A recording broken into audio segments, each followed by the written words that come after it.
Well, good morning. Here it is. It's Tuesday.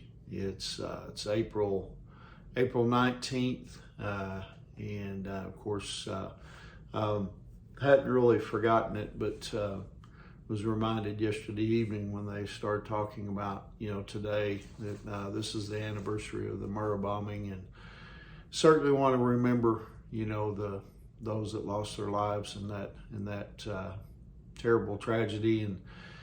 And anyway, I remember where I was and what I was doing, and everything. But anyway, that's another story. But certainly want to remember those people in our prayers today, and those families that were affected.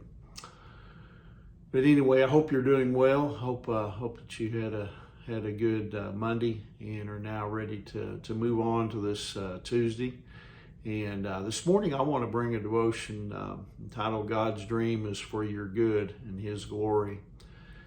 God's dream for your life will always be bigger than your own dream. I've found that to be true in my own life. How do I know that? Well, because of some of the things in my own life, but also because God promises it.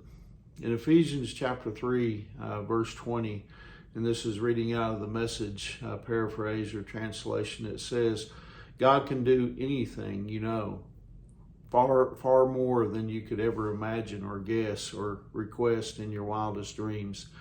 He does it not by pushing us around, but by working within us, His Spirit deeply and gently within us.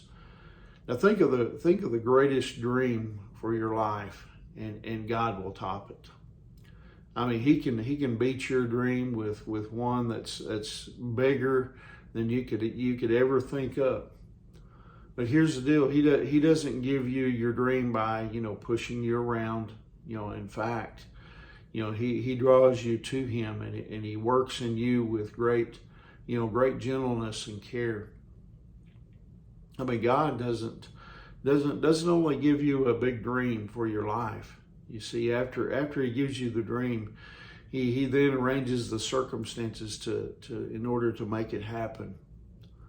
I mean, things will happen in your life, that make you think, man, there's no way that could have happened without God's help. No way that could have that you could have met that person, at just the right time, or that the money, could have come at just when you needed it. Or then an opportunity opened up at the perfect moment.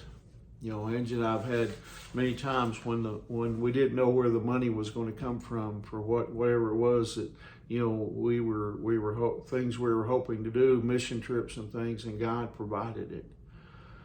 When you get in line with God's will, you can't miss it, because God doesn't sponsor flops. Listen, success is inevitable. I mean, it won't always look like you think, because God knows better. But it will always be for your good and for God's glory. God says in Revelation chapter 3, verse 8, I have placed before you an open door that no one can shut. You see, when God gives you a dream, then He circumstantially provides the open doors for you, to make that dream come true. And then you just need the courage, to walk through, that open door. And that's where faith comes in. Many people, they understand God's dream for their life, but you see, they're too scared. They're scared to death to walk through the door.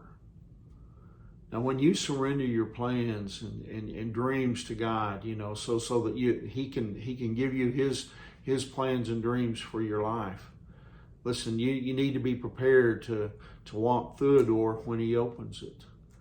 And so choose to get ready today, because God will start preparing you for that. Following God through the door will lead to the best dream that you could ever imagine, for your life.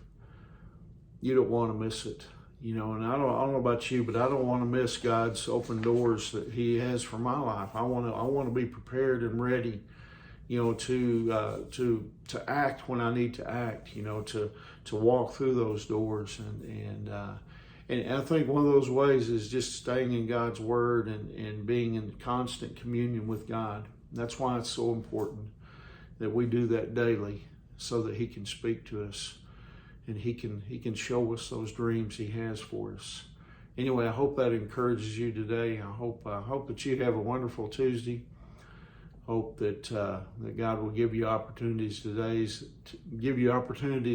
that you weren't even aware of when you started. But anyway, remember, Angie and I, we love you guys, and we're praying for you.